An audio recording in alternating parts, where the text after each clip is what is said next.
Hi guys, welcome back to my channel. For today's video, itorta mo sa akong residence kung asa ko nagpuyo. Kung makita ninyo na nga building, ingon anat tanan ang among building there dinhi sa among sa dinhi sa townhouse. So makita ninyo kana di ba? Pareho tanan, uniform.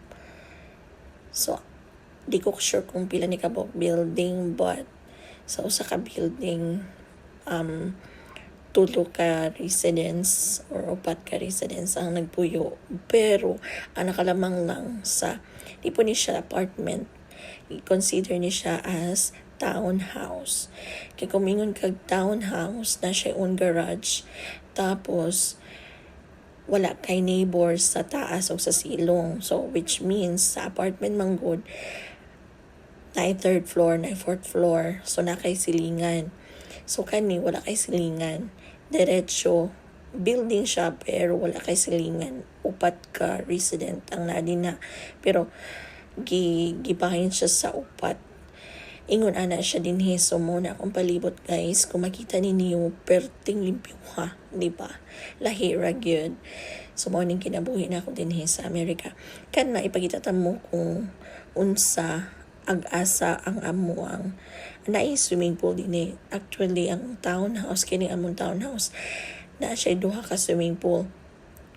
Ang isa dool sa leasing office, ang isa dool sa akong unit. So makita niyo na obviously grabe gid love niya ang Amerika, kay daghan siya mga abubot nga Amerika. So mao na ang among swimming pool dinhi sa leasing office dapit.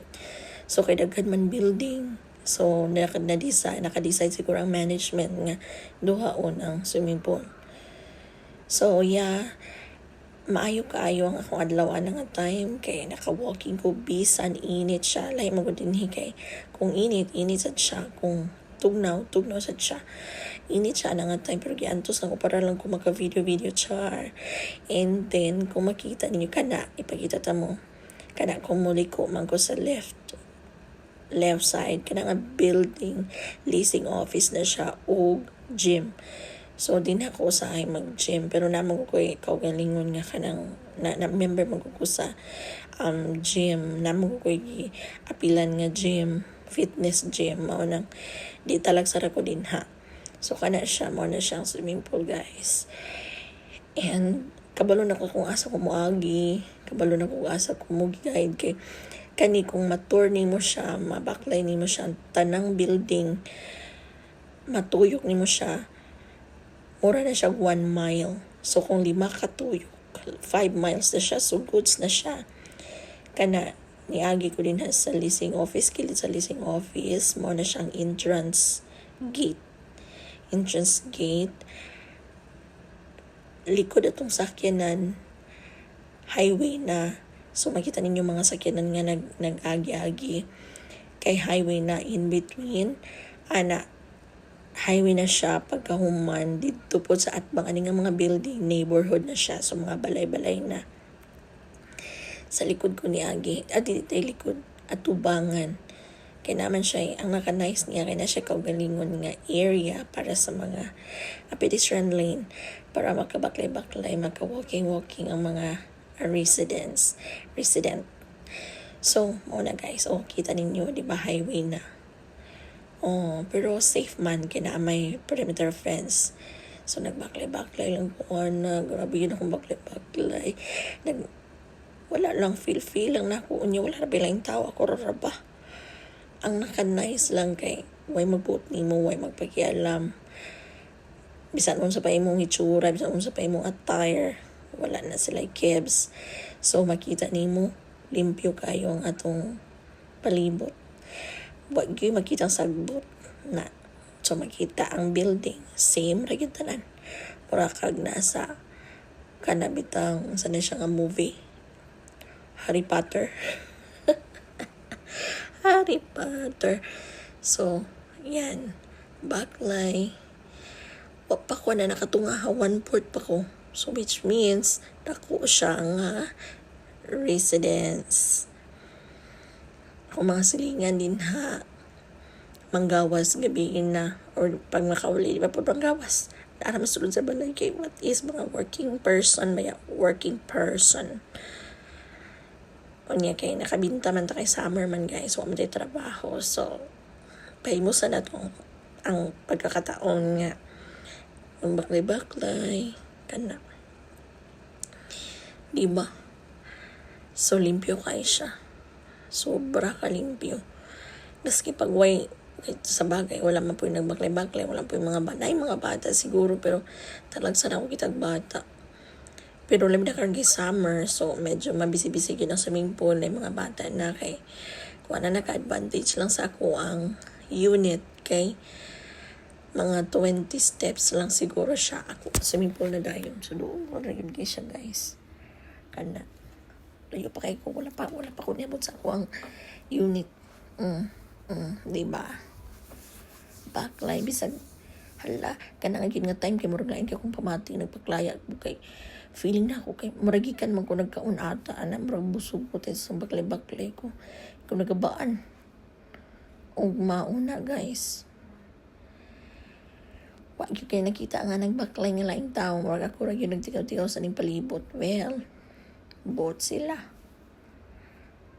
di ba nalingaw kay kuha na nga time bisa ako ra isa wala pa gyud ko nakatunga 1/4 pa gyud kay pagliko po datong mga sakyanan dito sa highway pagliko po ning mga building o di ba murag Harry Potter nga movie mga balay siya naka-nice lang niya kay ako mo ko nagdekorate sa akong balay wala mo ko ang uban dani kay nagdekorate sila sa gawas butang-butang sila og mga bangko na may mga lingkuranan ng ako ang gawas pero ay okay ra og wala kaya napaliko na ko na dito na po nasa straight na siya padulong sa akong unit pero mao gyapon kana mo di ba nice kay siya perting limpyo ha perting limpyo sa palibot makaingon jud ka nga wow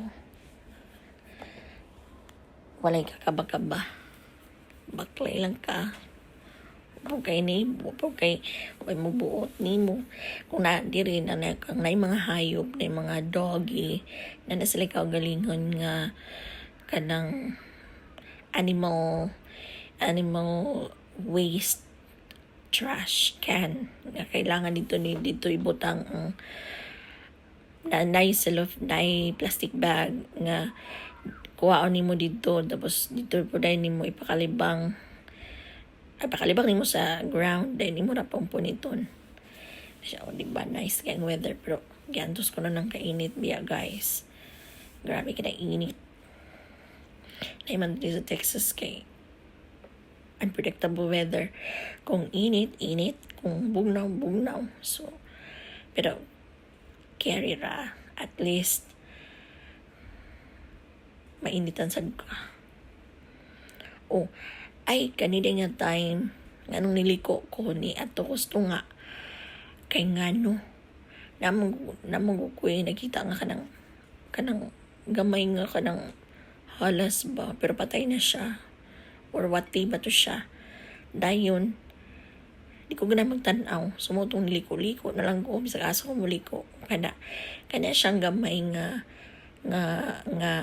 building ko na siya kanang postal mailbox kana siya so tanang ubang mga residents nga dool ana kung kani ikaduhang swimming pool na siya at bang ana sa ikaduhang swimming pool mao na ko resident guys to sa swimming pool so until next time bye thank you.